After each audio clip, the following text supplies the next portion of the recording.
For congressional reaction, let's bring in House Intelligence Committee Chairman and Arkansas Republican Congressman Rick Crawford. Congressman, welcome. Hi. What is your reaction to this precision operation to remove a dictator from Venezuela and his wife and to bring them here to the U.S. for criminal prosecution? Well, you said it right there, criminal prosecution. That's really the driving force here. But look, I think what these folks need to understand is we've got a president here that's not screwing around. And I've been watching and for almost my entire time in Congress and waiting for some leadership in the Western Hemisphere. And by gosh, we have it now with President Trump. This is exactly what the Western Hemisphere neighborhood needs. This is what it's going to take to secure the Western Hemisphere. And this is what it's going to take to make America great again, because you can't do it with, you can't be the best house in a bad neighborhood. You need to secure the neighborhood. Pretty clear the commander-in-chief is working with his team trying to figure out next steps to get a proper government in place in Venezuela. Do you have concerns about this transition?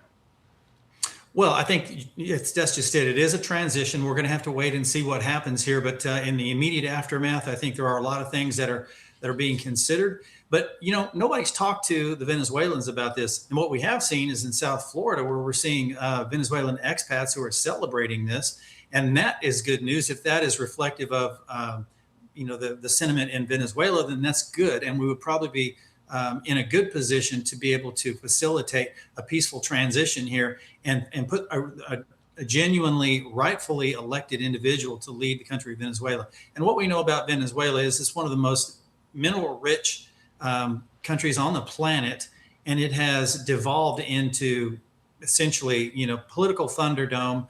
Repression of its people, facilitating cartels, things of this nature. And President Trump says, we're going to fix that. And that is part and parcel of fixing the Western Hemisphere and his leadership to do that. Mr. Chairman, I want to play a clip from President Trump, and I will get you to react to it.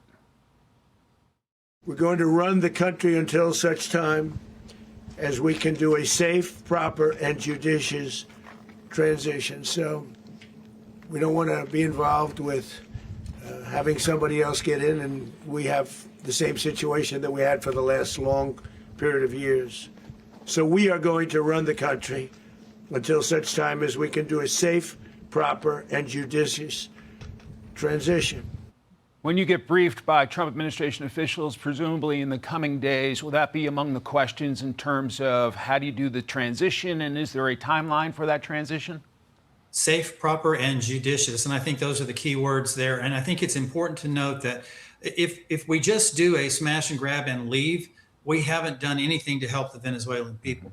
What we need to do is make sure that Venezuela is in the appropriate hands, and so they can engage in self-determination. I think that's what the end game is here for the president. And the commander-in-chief made it pretty clear that for those Venezuelans still there who may be thinking about taking over or still in senior government positions, that he would not hesitate to go back in if necessary. What about that? Yeah, I think anybody who's not taking him seriously does so at their own peril.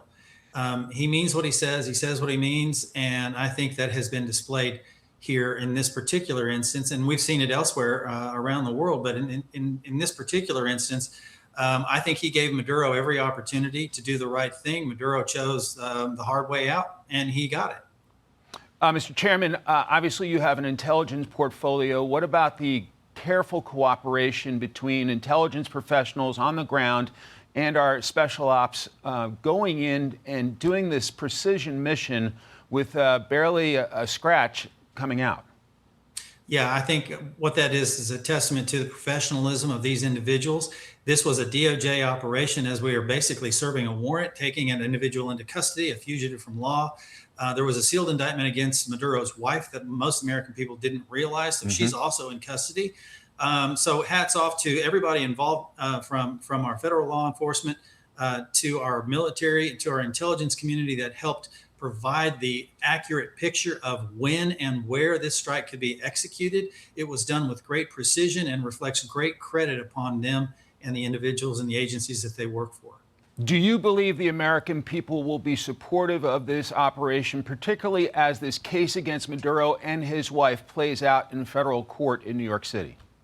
I think what we'll see as this case is adjudicated, as you indicated, I think that we're going to see more and more facts come to light that will probably not look good for Maduro, but maybe look better for the United States and indicate that the president was right in bringing him to justice.